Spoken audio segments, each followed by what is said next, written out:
Okay, I'm going to go ahead and call this meeting to order. This is the Assembly's Housing and Homelessness Committee. We are noticed today, Wednesday, January 15th, from 11 a.m. to 12:30 p.m. Let's go ahead and start with introductions. Mark Littlefield, Karen Bronga, Anna Brawley. Christopher Constant. Felix Rivera, and on the phone we have Member Myers. Yes, thank you, Chair. Great, thank you. I will note for the record that co-chairs Solt and Perez Verdia are excused for this meeting. So for one night and one night only, you have me back as chair. Okay, so before we get to it, I've been advised that our municipal attorney would like to state something on the record. Thank you. So I just want to report that we are aware of the headline that was a news article that came out yesterday about a lawsuit that had been filed against the Anchorage Coalition to End Homelessness. We do not have a copy of that yet, but as litigation gets filed all the time, and our plan is to review the complaint when we have a copy, see what allegations are in it, and determine at that time if it's appropriate for us to do any kind of internal review, if there's a nexus to the municipality or municipal funds, or if it makes sense to just monitor the litigation and let the legal process play out. Great, thank you.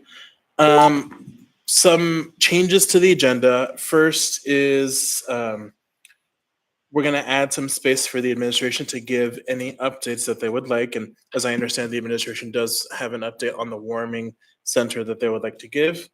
And then I also want to add in some space for whoever wants to talk about the Coordinated Response Summit that was announced yesterday, if you just want to give some introductory remarks on that. Okay, so with that, yes, go ahead. Just want to let you know, I'm only going to be able to stay for about the first 20 minutes. Not that that's germane, but just so you know. Got it. Thank you. All right, so with that, let's go ahead and move to the next item on our agenda, Anchorage Coalition to End Homelessness. Well, actually, let me just step back and be a little bit more formal. Is there any opposition to me adding those two agenda items to the agenda? Seeing none. Okay, great. Thank you. So then next, the item on the agenda, the Anchorage Coalition to End Homelessness point in time count update. So I believe we have some slides for that.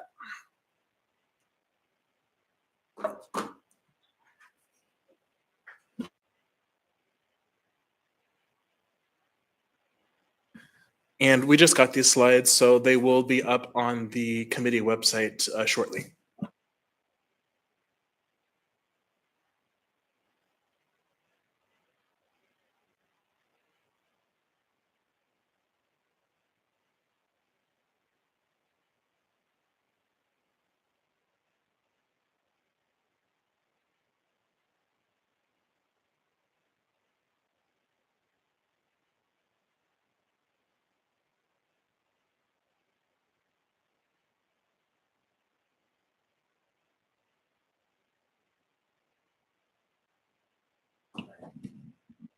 Great, welcome. All right. Oh, there it goes. Thank you very much through the chair. This is Jessica Parks. I'm the Chief Operating Officer at the Anchorage Coalition to End Homelessness. And I'm really excited to be here today to talk to you a little bit about the point in time count, which, as you can see on the screen, is set to occur this year on January 28th. So it's counting the night before. So where did someone stay the night of Monday, January 27th? We do the point in time count in two separate phases. The first phase is counting people who are sheltered. And so what that does is it counts people who are in an emergency shelter or in a transitional housing program. Those counts are done by the individual providers by taking a census of who stayed there overnight. The second count, which is the one that a lot of people hear about and talk about, is the unsheltered count. And so what happens there is we pull together outreach partners on that Tuesday and Wednesday, and we basically go out to the municipality in a grid basis. So we go zip code by zip code. We look at the reported camps that have been reported through the GIS map. We look at places where we know traditionally people tend to be who are experiencing homelessness. And we perform a survey with them where we ask them where did they spend the night on Monday, January 27th. So recognizing that someone may have stayed the night in a shelter, but then we're encountering them outside somewhere. So we gather all of that information, do those surveys, and then our software provider deduplicates all of that data. So it makes sure that we don't count someone twice as being outside and in the shelter.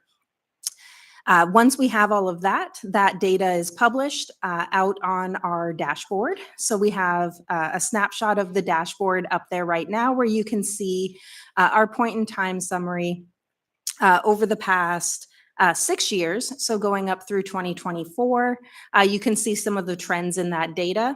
And this is all on our website, and you can look at just the information for people in shelter, just the people unsheltered, in transitional housing programs. You can really drill down and look at the details on those trends. I'm irritated that I had to go to the Folks on the phone, please make sure that you're muted so that we don't catch your conversation on the permanent record forever and ever. And then, Travis, can we go to the next slide, please?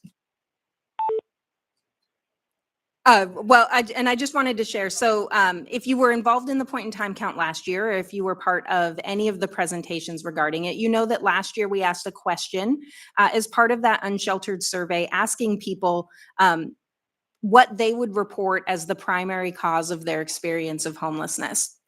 So we got some really great data from that question, which really reinforced what we knew was that nationwide, the primary driver of homelessness is the lack of affordable housing. So overwhelmingly, the answers were that they could no longer afford the housing that they were in, or they had lost that housing due to a family breakup, or something where they couldn't afford the housing on their own. So when that family unit broke up, they weren't able to maintain that housing because of the affordability. So this year, what we've added is a question that we felt was really important as we, as a community, look at our homelessness response in the wintertime, particularly around cold weather shelter. So we added a question this year that is asking people who stayed outside the night of Monday, what was their driver to not go to shelter? So was it that the shelter was full? Was it that they have a pet and that creates a barrier for them? Was it an issue with the location of the shelter? So having a laundry list of options people can give, or an other option where they can self-state a reason that wasn't part of our list. So I'm really looking forward to getting some of that information as we plan for next year, because as we all know, winter is always coming. All right, now next slide. Oh, that's me. I am running the slides. And so this last slide, I just wanted to show on that first page, we looked at the overall numbers and the point in time count over the past 6 years. What this does is it breaks that point in time count down by subpopulation. So we're looking at people who are sheltered versus unsheltered. We're looking at families as compared to veterans and youth that are under the age of 25. So you can see the trends on all of those different subpopulations. And I think what this tells us, and what I think we've all known for a while, is that when we talk about the point in time count, and we talk about people experiencing homelessness, it's complicated. It's not something that you can just talk about one number and really understand the underlying issues. So when we look at this, you can see that for the most part, we saw a fairly stable population from last year to this year. But we did see some notable decreases. From last year to this year, we saw a decrease in people who were experiencing chronic homelessness. So those are people who have been homeless for an extended period of time, or for an extended number of times, or both. But we saw an increase in families experiencing homelessness. So you can see that when we look at our overall numbers, we saw very little change, 60. But when we look at these individual subpopulations, it tells a different story, and it tells us that there are things that we can do within those individual subpopulations that might address those changes. So I just wanted to highlight that and put this in here. Again, this is also a dashboard that is available out there. You can actually look at it for every COC across the United States. So it's pretty interesting sometimes to look at other people's data, but this is our data. Great, thanks. I have a number of folks in the queue. So starting with myself, just really briefly, and maybe explain it and I missed it. The dotted line, is that the average over time? Or what does that dotted line represent? The dotted line, yes, it shows an average. So Okay. you can see where when you increase, you go above the average. Got it. And then next I have Member Brawley. Yeah, thanks. I appreciate this. A couple questions. So first, just to clarify, basically, there's multiple kind of universes of folks here. So there's individuals and families, and then there's sheltered and unsheltered, and those are kind of the two top level numbers. All right. Okay. I was just doing some math. So if you add 1321 and 388, then you get the same number as the sheltered and unsheltered together. Yes, you should. Okay, thanks. So the two actual questions I have, one of them is, well, I guess one is just a note. This morning I heard a story. They were talking about LA, of course, and the wildfires and the impacts on homelessness, and they already have issues there. I just want to note that they said that there was about 70% of their folks are unsheltered versus sheltered. So I just want to note that we are able to shelter a lot more folks than a much larger city, obviously with different climate. But so my question, I guess, is for the folks that we're seeing sheltered, is that a lot of new folks? You know, you mentioned families going into homelessness. Is this people who are experiencing homelessness for the first time, or is this the churn that we've seen? That's one question. And the other one is, I'm curious about the increase in chronic homelessness, because I know that's a pretty strict, there's a specific definition for that. So if you could speak to kind of what's in that trend, what you're seeing there. Thanks. Absolutely. Thank you. Through the chair to Member Brawley. The point in time count doesn't capture that in terms of first time homeless. Our dashboard does though. And that is a trend that we look at month over month. We don't wait till the end of the year to figure out if there are anything notable about those trends. We do look at that month over month. In terms of the chronic, we actually saw a decrease in chronic homelessness from 2023 to 2024. And I think that's really exciting. I think it shows that when we are having resources, we are ensuring that the most vulnerable are getting those resources. We know that the longer that you are experiencing homelessness, the more vulnerable you are. Those traumas just compound, and it becomes more and more difficult for you to access and maintain housing. So seeing decreases in chronic homelessness is really exciting. And I would just echo, yes, we do tend to buck that trend that we have a much larger percent of our people experiencing homelessness that are sheltered versus unsheltered. And some of that is because the point in time count happens in January. And so as a community, we stand up cold weather shelter. So we have more shelter available during that month than we do in other months as well. Thank you. Member Constant? So similar to Ms. Brawley's kind of question, it feels like the data is presented in a weird way with the labels. Now, I guess I kind of understand because you're going from like the high numbers down to the low numbers, but when you don't place the individuals next to families or the sheltered next to the unsheltered, it seems to introduce some confusion about what the data is actually saying. And so, because I had the same question she did, was what does this actually mean? And do we add it up all the way across? Is there a total? That kind of a thing. And so anyhow, just from an information perspective, it might be better to group them slightly differently to communicate what's actually happening. Thank you. Thank you for that. I am going to just tab to the other slide here really quick and show you on this dashboard. That might make a little bit more sense. If you can see on the far right-hand side, and I know it's kind of small, those are check boxes. And so you can see the overall total, but then you can uncheck it to get just your population. And that helps a little bit with the numbers adding up. But yes, I can look at reorganizing the other dashboards. This one last question then. You know, we've been hearing lately, the last couple of weeks, about a major increase, 18% across the country. And we had heard, we had a whole bunch of new families show up sometime towards the end of the year that that were new, like kind of not part of the system. So this data is really from last January, right? This is a year ago. So we aren't capturing that in our picture because this picture looks like there's been a decrease. Through the chair to member Constant, yes, this particular dashboard is just point in time data. We capture on our monthly dashboard the month over month numbers and produce a monthly data sheet that we email out to quite a few your group, different community groups, and then publish on our website where people can see some of the trends month over month. And yes, you are correct. We have seen some fairly significant inflow into family homelessness over the past couple months. And last note, for the newer members, again, she makes the point that we do our point in time count in January, just like everywhere else in America, because that's when HUD mandates it.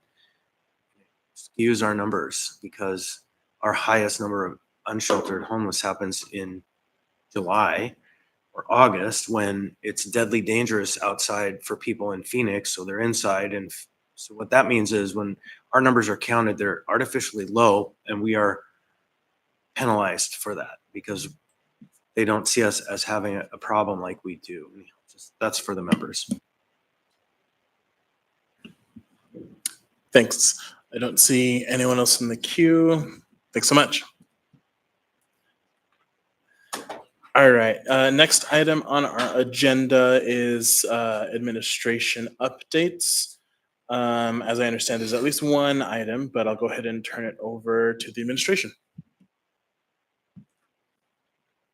Chair, we also have Director Rash, and I would like to invite her up because she does have an update on 56th Avenue. Good morning. I would like to start out with just addressing warming. I am very grateful to the Assembly for approving the warming contract. Yesterday evening, I did send out an update just notifying the body that we are moving towards continuous operation for our warming sites due to the very unpredictable and unusual weather that we're having. The temperature-based thresholds that were initially established for that service of 20 degrees has made it less consistent than we would like to see, so that all of our shelter operators, folks that are looking to utilize the service, particularly our emergency services providers, APD, MIT, AFD, as well as hospital discharges, all know that there's a consistent shelter warming center that's available. I will pause there to see if there are any questions. Member Constant? Thanks, Frena. The email that I saw had a pretty small financial impact. Correct. And it didn't seem rational. And so can you walk me through how we're going to expand the services so much without expanding the expense in a way that appears, at least from the surface, commensurate? Through the chair, Member Constant, the cost is based on $2,000 per day, which we had already gone through, and that was already established for the entire warming center through March 30, 2025. So there wasn't a particular increase. We didn't activate warming we did not activate warming in December. And so when the contract was executed, those days were reduced. And so as we continue forward, there was a smaller amount in the contract than what was previously included in the AM. So that's where you see the increase. Understood. That's helpful information. Thank you. Just a general update, all of our shelter services are running at capacity. We continue to see a lot of cooperation between all of our vendors in moving people, kind of blending them in through the shelter system. With the addition of warming activated, it really does allow a place for individuals to go, and as beds are coming available, using that also as a place to blend people into our shelter system. We continue to work with our vendors on utilizing case management services to link people and move them into housing. We are finding that we have a large number of people that have vouchers that they're waiting, that they're on the waiting list. So seeing that movement in the system hasn't been as fast moving as we would like, but they are continuing to work to link people to not only housing, but behavioral health services, employment services. Right now, we have had a number of providers that have come forward that are very interested in partnering with all of our shelter services. So we are working with AHD to get professional service agreements available for those vendors, so they have the opportunity to come on site and make it convenient for the folks that are in shelter to link to job services, behavioral health services, do their applications for SNAP benefits, disability benefits. We know the need to link people to social services is absolutely critical in moving them out of homelessness. So I'm really excited about the people that are willing to partner and just getting those agreements moving forward so they're able to come on site. We have had some feedback from residents just around transportation. We highly encourage folks to utilize our Third Avenue navigation in partnership with Catholic Social Services, because it is kind of a one-stop shop where there are a number of providers that are on site that, again, do employment and linkage to other services. We have a large number of folks that are able to utilize that, but then there are also people that have mobility challenges. And then, just as a reminder, while our congregate and non-congregate are absolutely safe places for people to go, you still have individuals that steal. You still have a concern for your belongings. And so being able to leave your things and then go down to Third Avenue or other resource locations sometimes poses a problem. So the need to have those services on site to really help meet people where they're at is essential. Thanks. Before we go to Director Rash, I did have a question. So it sounds to me, Ms. Brown, like we're changing the paradigm a little bit when it comes to on-site services. So as I recall in prior years, additional on-site services were something that was really managed by the operator, and they were sort of the gatekeepers. It was either closed campus, open campus. They decided who came in, came out. So am I understanding correctly now that the municipality is playing a more active role in that? Chair, let me ensure that I understand this. We have always had, and I will look to Director Rash to correct me if I say this incorrectly, the ability for providers to come on site through a professional services agreement. And this year, we are really encouraging those partnerships so that it is not closed and that we're absolutely meeting people where they're at, but we're following all of the administrative protocols to ensure that those vendors have professional services agreements and MOUs with the Anchorage Health Department allowing that. I'll look to Director Rash. Kimberly Rash, Anchorage Health Department. So that's correct. In all of our contracts, it does state that any on-site providing services do have to have a professional services contract. And so currently we have one with the health center, so they come on site, provide services. So anyone that wants to provide services, we just have to go through that process and they can do that. Great, thank you. Member Constant? So you called it a professional services contract. Can you explain that a little bit more? Is that like what is generally called like a BAA, behavioral, some kind of an agreement? Is it really a contract? It's an agreement that the municipality signs and they signed, and it just outlines the insurance requirements, the terms and things like that. So it's just the agreement between the two parties. I think generally speaking in the field, they are called agreements rather than contracts, which is a subtle nuance, but it might be worth investigating. All right, great, thank you.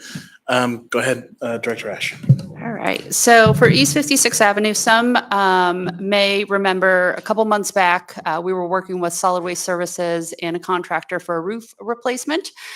So that has been completed as of December. So we're really excited about that. That has curtailed the active leaks that were occurring at that facility. They are at capacity. We do, just as a reminder to everyone, we do have that lease at that location until October 15th of this year. And so really looking future forward, what are our plans as the administration and kind of working through that process now, so that we're not at the end of the lease trying to figure out what our next steps are. We do have additional porta potties on site, hand washing stations, really just trying to make sure that there are enough of showers, bathrooms for all individuals that are at that location. But yeah, that's the update I have today. Thank you. Great, thank you. All right, don't see any questions. Any other updates from the administration?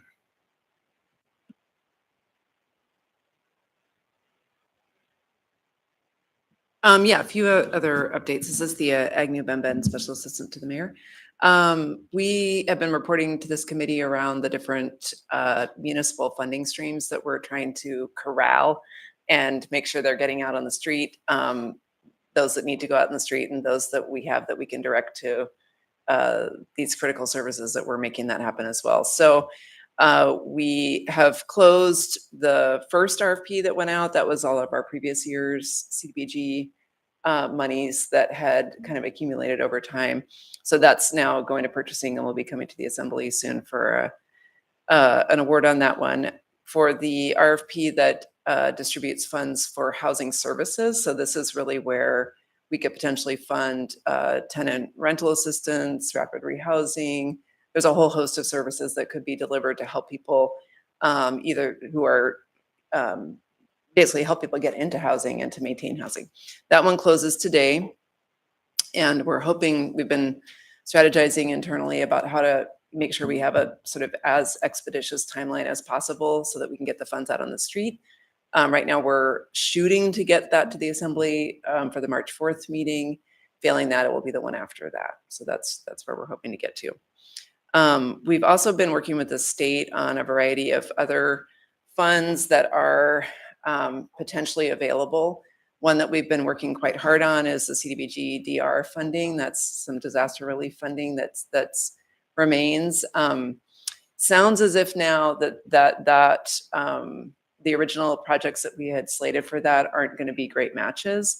So we're kind of a little bit going back to the drawing board on that one. But sometime this year, those funds will go towards a housing project in Anchorage. I think we can commit to that.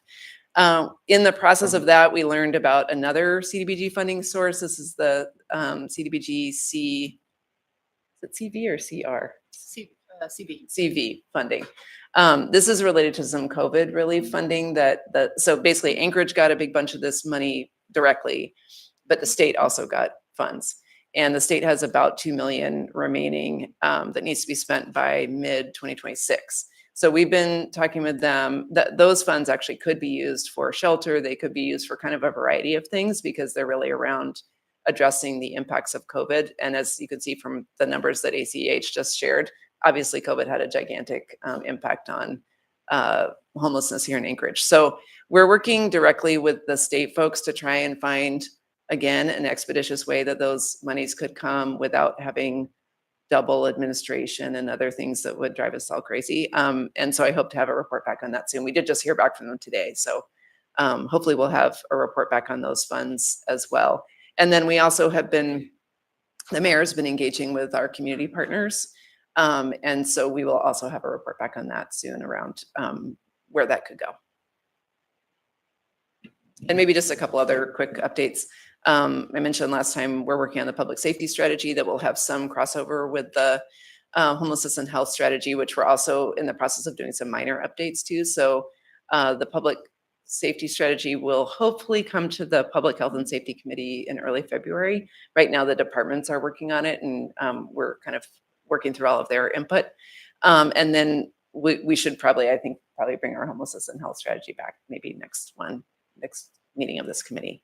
And we're also working with folks, the leaders of that committee, on a community convening in March. Great. I don't see any questions. And actually, it might be a perfect segue if we're talking about the same thing. So I did want to make space, since it was announced yesterday, the Coordinated Response Summit, whether someone from the municipality or the coalition wanted to just speak to that, what it is, etc. Through the chair, we are excited to announce the upcoming convening. And right now it is the Anchorage Coordinated Response to Homelessness. And that is in partnership with the Anchorage Coalition to End Homelessness. We have paired day 2 alongside of the coordinated entry summit that the Anchorage Coalition to End Homelessness is having with providers. The summit is really in response to a lot of community conversation that we've had around homelessness.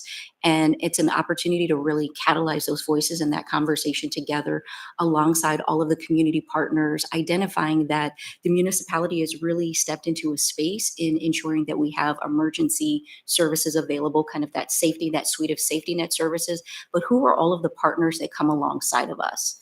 And before we actually have the convening, we're really excited that we have designed a toolkit that will go out to our community councils. We are hoping to have 5 facilitated community councils work with our facilitator to go through the toolkit to really create space and conversation and some baseline language and education around homelessness, really get the sense of how has that community been impacted by homelessness, and to generate some solutioning that will then be brought forward by the facilitator during the summit that will help to inform the strategy and as we move forward.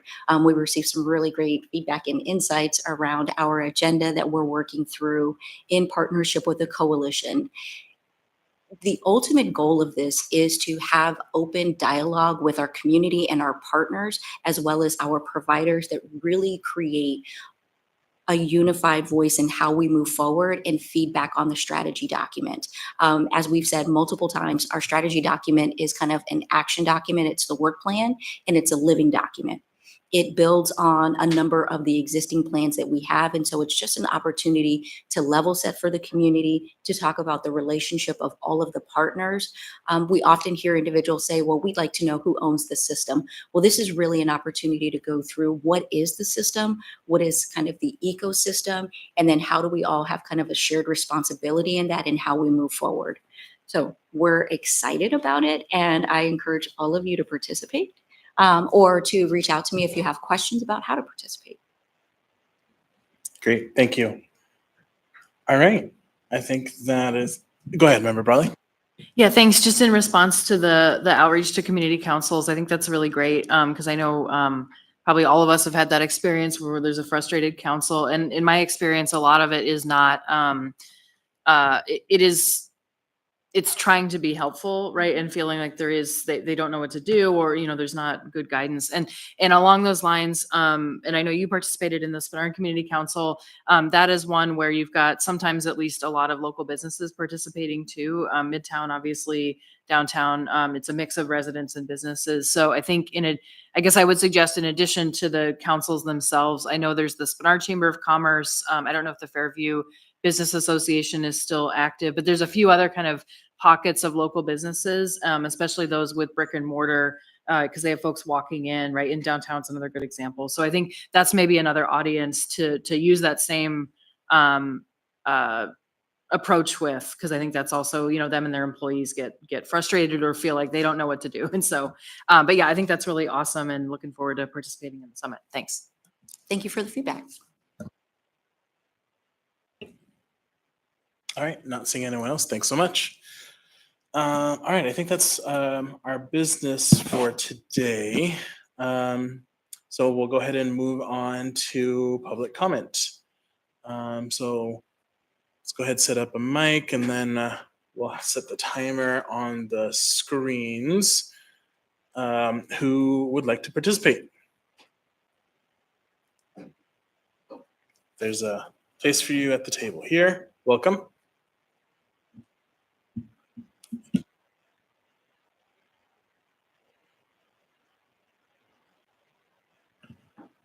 And if you could just make sure that the mic is on, so you want the green light, and then if you can say your name for the record.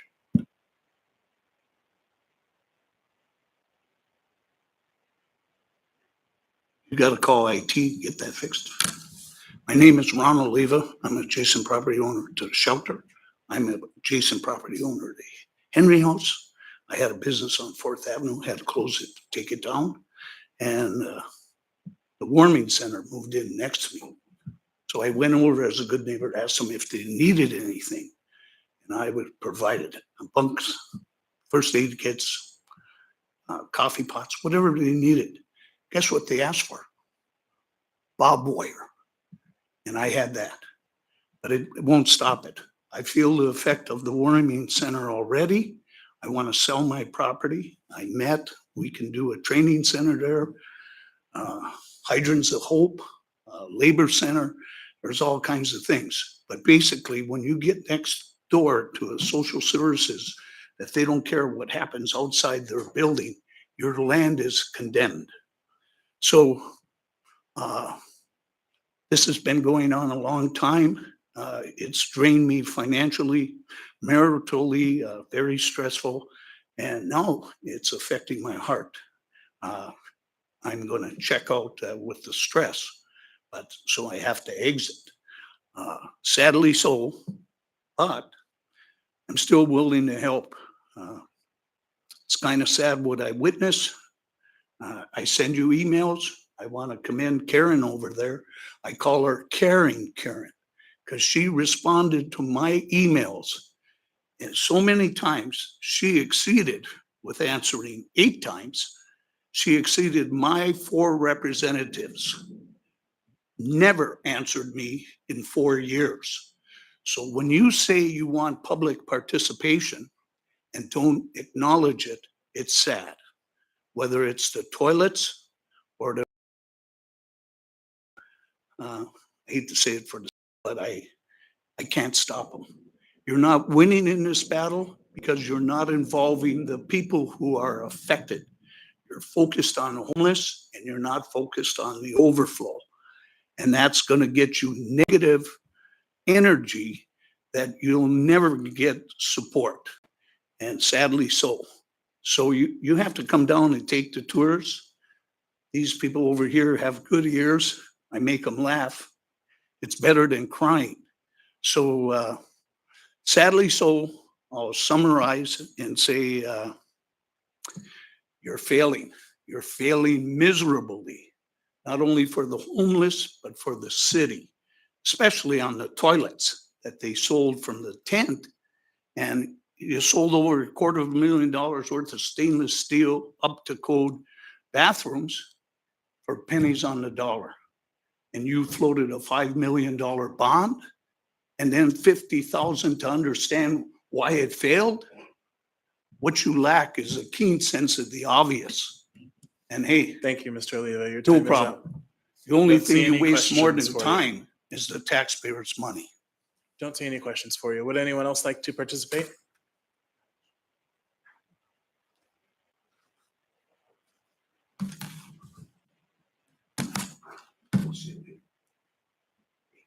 Welcome. Questions, sir. I have questions. All right. So,